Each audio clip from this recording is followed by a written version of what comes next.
Domingo hemos visitado.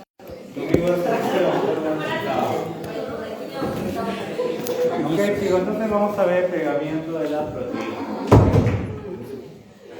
Justamente dicho el plegamiento va a determinar la estructura tridimensional que, como vimos, va a ser importante justamente para su actividad biológica. Es justamente cuando adquiere determinada configuración que una proteína va a ser biológicamente activa.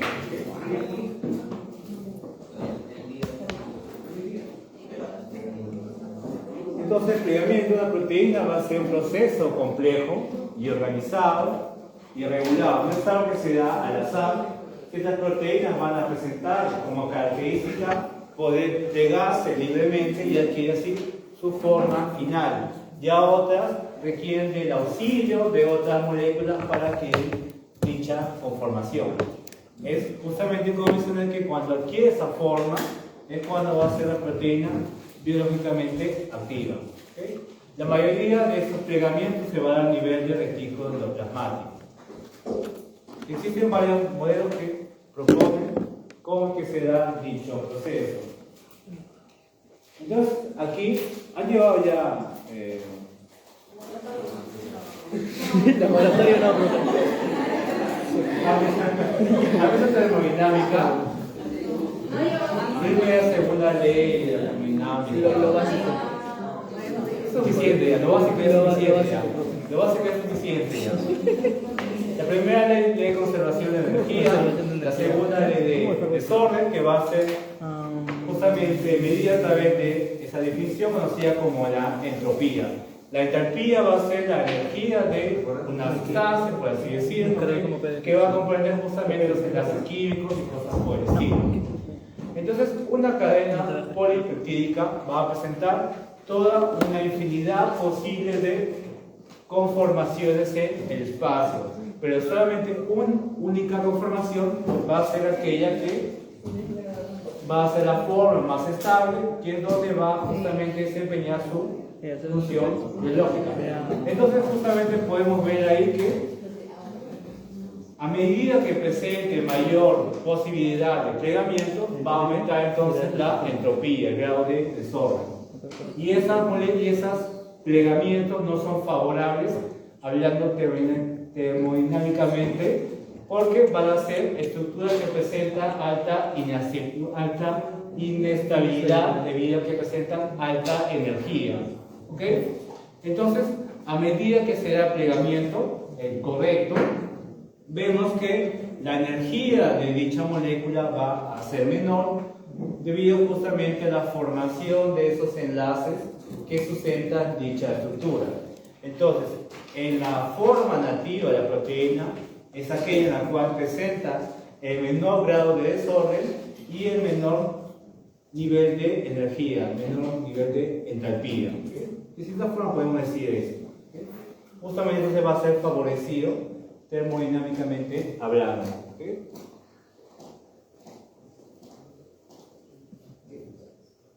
Entonces, justamente tenemos aquí dos modelos tres modelos de plegamiento. Tenemos el modelo jerárquico, el alternativo y el asistido. El jerárquico y el alternativo van a darse la propia cadena, ¿okay? Ninguna otra molécula va a participar.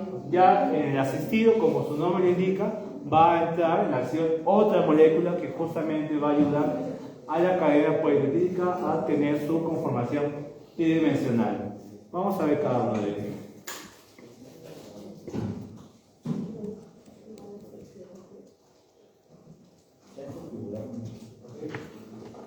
Básicamente, el jerárquico será aquel que nosotros ya hemos visto, de cierta forma.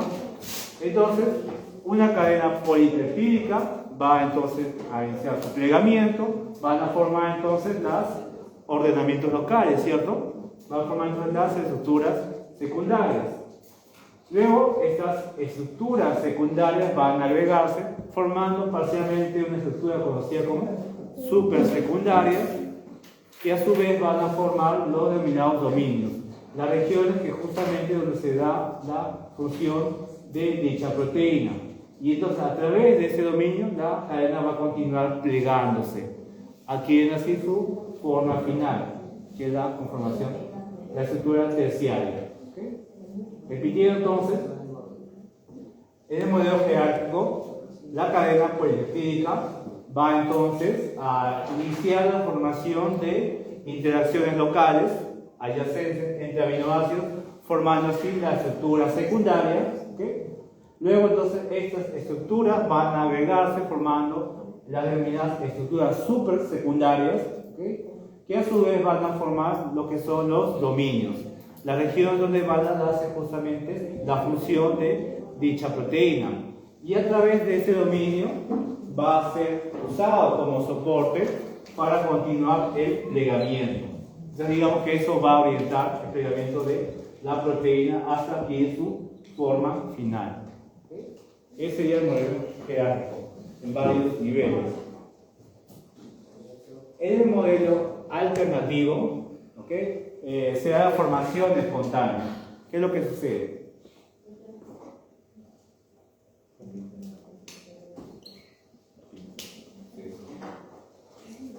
Tenemos la cadena naciente. ¿Okay? Imaginemos que estos vienen a ser, aquí está un ribosoma. Imaginemos que estos son aminoácidos apolares. Entonces, al ser un aminoácido apolar, al estar en medio acuoso, ¿qué va a generar? Exacto, van a comenzar a agregarse. Exacto, van a agregarse. Entonces, a partir de esos aminoácidos, van a formar lo que se conoce como un estado compacto o glóbulo fundido. ¿Okay? Al estar en medio expuesto, van a inmediatamente formar las interacciones hidrofóbicas, van a agregarse. Lo mismo que sucede cuando ustedes combinan agua con aceite, ¿no? Inmediatamente todos se juntan en un punto. Igual sucede eso. Entonces se denomina eso glóbulo fundido. Y a partir entonces de esta base va a continuar el plegamiento de la cadena. ¿Okay? Entonces no será la estructura secundaria, supersecundaria, como se vio en el modelo jerárquico. Perfecto. ¿Todo claro ahí, chicos? Luego tenemos el modelo asistido, en el cual entonces van a participar otras proteínas que van a auxiliar en el plegamiento de la cadena polipeptídica, las denominadas chaperonas. Entonces, tenemos ahí las chaperonas, van a estar formadas por las siguientes familias. ¿Okay? Tenemos aquí entonces tres familias: las HCP70, las 60, también conocidas como chaperoninas, y las HCP90. ¿Okay? Son entonces las tres principales familias que componen las chaperonas, que van a ser proteínas que van a auxiliar en el plegamiento de otras cadenas polipeptídicas. La característica en el caso de las chaperoninas van a ser que van a formar estructuras oligoméricas, es decir, todo un complejo proteico, que es donde justamente va a ser introducido la cadena que no está plegada, y es aquí donde justamente va a darse el plegamiento de la cadena polipeptídica. ¿Okay? Entonces, esas serían las chaperoninas, que se caracterizan por formar todo un complejo proteico, un complejo oligomérico. ¿Okay? Entonces, generan esto que parece una cesta, que es donde se introduce la proteína que no está plegada, y en ese ambiente justamente donde se da el plegamiento de dicha cadena, y así adquieren su conformación nativa. Bastante simple, ¿no? Mira de dónde es. Justamente HCP60 porque presenta alrededor de 60 kilodaltos de peso. Son proteínas oligoméricas, con estructuras similares, cilindros.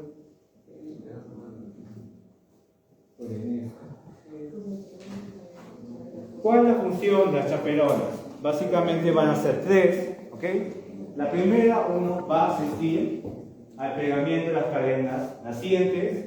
Otro va a auxiliar en el transporte de las cadenas a través de la membrana citoplasmática, Ya que dichos canales son orificios bastante pequeños, se requiere que la proteína, la cadena, esté en una forma casi lineal para que pueda atravesar a través de dicha membrana. Entonces, así como se da transporte a otras organelas, cloroplastos, mitocondrios, ¿okay? Y otro va a auxiliar en el plegamiento o la renaturalización de proteínas que han perdido su forma nativa debido a algún estrés. Entonces, esas son las tres principales funciones de las chaperonas. Entonces, es importante que recuerden eso, porque eso te da libertad a mencionar muchos casos clínicos. Si es que hay una falla de esa, no puede controlar el proceso de... Exactamente. Si existe alguna alteración en el funcionamiento de las chaperonas, va a traer consigo que muchas proteínas no puedan plegarse correctamente. Y esto genera justamente una gran diversidad de enfermedades.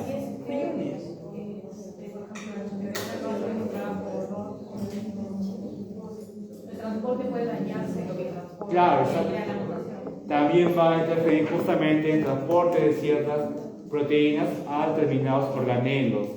Entonces, justamente ven ahí la importancia de chaperonas. Si existe una mutación, entonces va a generar la agregación de la misma, como sucede en las alfa-sinucleínas de la enfermedad de Parkinson. ¿Sí? Las proteínas tau en el caso de Alzheimer. ¿Sí? Entonces también, cuando en determinada situación de estrés, cuando por ejemplo está con fiebre, se da un choque térmico y eso genera también la desnaturalización de las proteínas. Entonces ahí se refieren justamente las chaperoninas a renaturalizar dichas cadenas que han sufrido alguna alteración. Entonces ven... Pero una renaturalización no es solo reversible, o sea, una vez que... No necesariamente. Justamente para eso están estas proteínas. Ciertas situaciones, cuando estas proteínas se agrupan, justamente ahí ya no va a ser posible renaturalizarlas. Curiosamente me ha hecho acordar de otra cosa ahorita. Justamente cuando existe una sobreexpresión de proteínas, ¿okay? Puede haber bastantes, esto genera que estas se vayan agregando. Cuando está así bastante concentrado, genera su agregación. Entonces ahí interfieren justamente las chaperonas, se unen a cada cadena, evitando entonces que estas se vayan agregando. ¿Okay? Esa función. Esa es una patología de que está una sobrepredación. Varias. Parkinson, alfa-sinucleínas, Alzheimer, proteínas tau. También vieron el caso de los priones. ¿Okay? Fibrosis quística, también. Bueno, aquí tenemos una representación del mecanismo de acción de las chaperoninas, que en este caso recibe el nombre de Groves y Groves de coli. ¿Okay? Vemos entonces aquí la formación del complejo oligomérico, está formado por 7 unidades, es un heptámero, aquí hay un heptámero, aquí hay otro, donde podemos evidenciar que la cadena desplegada va a ser introducida. Entonces en este espacio es donde se va a dar justamente el plegamiento de la asistencia, del plegamiento de dicha cadena. Y vemos entonces que van a utilizar ATP. Entonces se dan 2 ciclos donde se usa el ATP, con lo cual permite justamente que se dé el plegamiento de la cadena polipeptídica. ¿Okay? Básicamente es simple.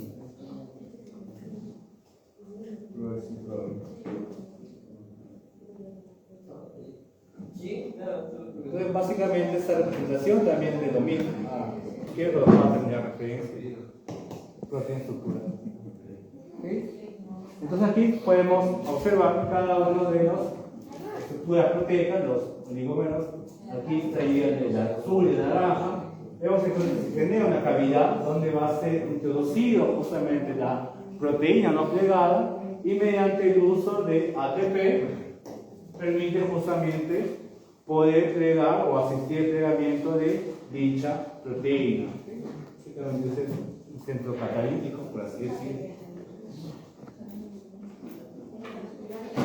Entonces ahora hablamos de las HP70 o proteínas de shock térmico, heat shock protein, ¿ok?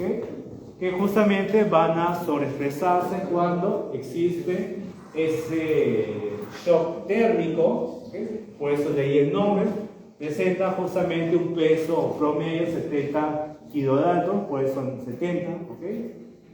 Entonces van a proteger a la cadena naciente, la que está emergiendo en el proceso de plegamiento, ¿okay?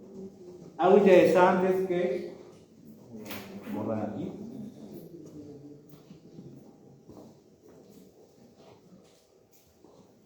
Entonces tenemos aquí el ribosoma, todo lleva el ribosoma, que está formando la cadena polipeptídica, ¿cierto? Entonces, lo primero que va a interferir es justamente las HP70,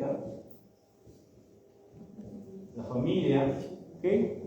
Que va a auxiliar entonces al plegamiento de dicha cadena. Muchas de estas HP70 van a transportar esta cadena hacia las chaperoninas para justamente finalizar su plegamiento, ¿okay? Y así obtiene una proteína plegada, ¿okay? Entonces muchas chaperoninas presentan una proteína HP70, ¿okay? Entonces sería ese mecanismo. La HP70 entonces va a interferir más que todo en proteínas que están recién siendo sintetizadas.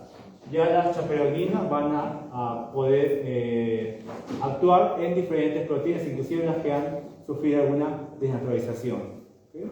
Ambas, de igual forma, utilizan ATP, requieren energía para poder realizar dicho proceso. Entonces, como su compañera mencionó, alteraciones en cuanto a la expresión o función de dichas proteínas van a desencadenar toda una serie de patologías. Aquí tenemos representado el mecanismo de acción de las HP70, Heat Shock Protein. ¿Sí? Vemos entonces que existe un dominio llamado la proteína J, que presenta un dominio que tiene afinidad por aminoácidos hidrofóbicos, con lo cual va a unirse a una cadena naciente, ¿sí? Que sería un ribosoma. Entonces, dicha proteína J se une a dicha cadena naciente y lo traslada hacia la proteína HP70, ¿ok? Y esto justamente a través del dominio J, que se da la unión de la HP70. Cuando está formando este complejo, entonces, la presencia, este HP70 va a estar incorporado ya a una molécula de ATP, ¿ok? Entonces, cuando se da la formación de todo este complejo, HP70, proteína J y la cadena naciente, esta proteína J y la cadena naciente estimulan la hidrólisis del ATP, ¿ok? Entonces, al hidrolizarse el ATP, va a generar que se libere la proteína J, que no presenta afinidad por la HP70 cuando tiene esta forma, cuando está unido al ADP. Y esto a su vez también genera un cierre o unión con mayor fuerza de la cadena nacida, la cadena que va a ser plegada, ¿ok? Entonces, ahí interfiere otra proteína conocida como NF, que justamente factor de intercambio de nucleótido, que va, como su nombre indica, va a cambiar el ADP por un ATP. Y esto entonces genera el plegamiento final de la cadena polipeptídica. Si es que no se puede plegar, no finaliza el plegamiento, regresa a un nuevo ciclo. ¿Okay? Entonces, un poco confuso, ¿no? Voy a explicar de nuevo. Sí, es tanto complejo esta etapa. Tenemos una cadena naciente, ¿ok? Está siendo sintetizada. Entonces entra en acción la proteína J. ¿Okay? Proteína J, ¿ok? Se une entonces a esa cadena. Y entonces va a transportar esta cadena hacia la proteína HP70, que tiene unido un ATP. ¿Okay? justamente en esta forma la proteína J presenta afinidad por dicha proteína. ¿Okay? Entonces, al formar ese complejo, va a permitir que la cadena que va a ser plegada pueda interaccionar débilmente con la proteína J. ¿Okay? Entonces, tanto la cadena naciente como la proteína J estimulan la hidrólisis del ATP. Esto entonces genera liberación de fosfato orgánico y tenemos aquí ATP, ¿cierto? Entonces la proteína J, que presentaba afinidad por la HP70 unida al ATP, como ya no tiene ATP, es ahora ADP, pierde esa afinidad. Y la energía también liberada se utiliza para poder reforzar la unión de la cadena que va a ser plegada con el HP70. Perfecto, ¿lo quedas ahí? ¿Ok? Entonces ahí entra en acción otro jugador, el NEF, el player, ¿ok? El factor de intercambio de nucleótido, que como su nombre lo indica, ¿el ATP qué es? Es un ácido nucleico, ¿no? Derivado de ácido nucleico. Exacto, pues entonces, de ahí el nombre, factor de intercambio de nucleótido. ¿Ok? Entonces cambia el ADP por un ATP. Y entonces a través de la utilización de esa energía liberada, genera el plegamiento final de la cadena polipeptídica, que entonces va a ser liberada, ¿okay? Y entonces regresa. Si en caso no se haya podido plegar correctamente, regresa a un nuevo ciclo. Y así va a avanzar. ¿Quedó más claro? Sí. Todo complejo, ¿no? Sí, profe.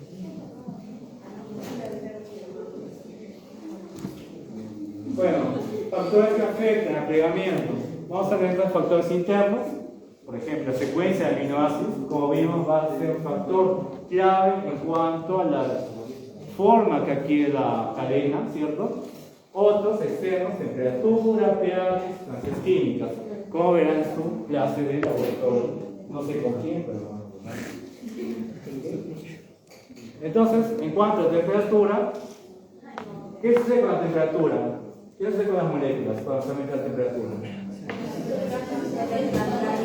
¿Por qué? Por alteración, por energía. Energía. Por energía. Claro. ¿Qué energía? Térmica. Bueno, en este caso sería. ¿Qué sucede cuando va a aumentar la energía cinética de las moléculas? Genera mayor agitación. Y también son débiles, ¿eh? Entonces, generar energía genera su rompimiento. ¿Perfecto? Luego tenemos también el cambio de pH. Recordemos que cada aminoácido presenta una carga a un determinado pH, ¿cierto? Entonces, cuando se da una alteración de lo mismo, genera entonces la pérdida de enlaces que están formando. Bueno, decía contar la historia de la determinación de la estructura de las proteínas, que viene a ser por Max Perls y John Hendler, son bastante importantes. Ya no me entra Eso es súper interesante. Ya no me entra más. Ya que mi cerebro, profe, ya no entra. Un punto, solo un punto aquí. Para que vean el grado de desafío. Cuando ellos determinaban la estructura de la hemoglobina, en aquel momento la mayor molécula que había sido determinada su estructura, solo tenía 100 átomos. Y la hemoglobina presenta más de 20.000. Para que vean el grado de desafío. ¿Okay? La dispersión de rayos X va básicamente, requieren formar cristales de la proteína que van a ser sometidos a rayos X. Entonces, al chocar los átomos con esos rayos X, generan la dispersión de los mismos, y eso entonces puede ser analizado a través de diferentes cálculos, que yo no sé cómo, pero se determina justamente la de... Yo tampoco sé cómo, profe. Justamente aquí tengo una representación de los datos generados por la cristalografía de rayos X, para que ustedes tengan idea. Todos estos son los datos que se obtienen a través de dispersión, para que tengan noción. Y en aquellos tiempos se utilizaba esta computadora. Y la computadora solamente aquí, como había mencionado ya su compañera, alteraciones del plegamiento va a generar ciertas enfermedades, como por ejemplo la proteína tau, que van a estabilizar los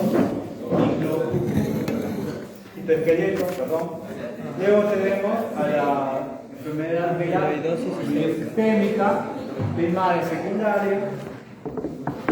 También tenemos a la fibrosis cística, que son un aplegamiento de esta proteína CFTR, que genera una mayor espesura de dos aquí para pensar ¿Cómo? Ya. el plegamiento de proteínas. Muy importante. Muy importante. ¿Para qué?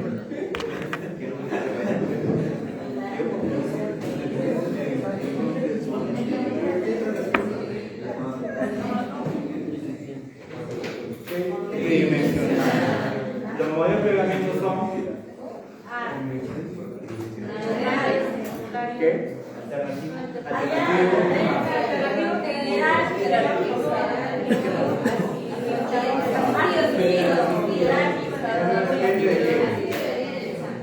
Depende de qué plegamiento.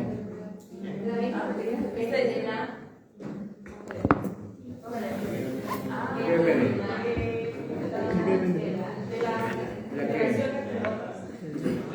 Tiene que ver los aminoácidos. Secuencia de aminoácidos.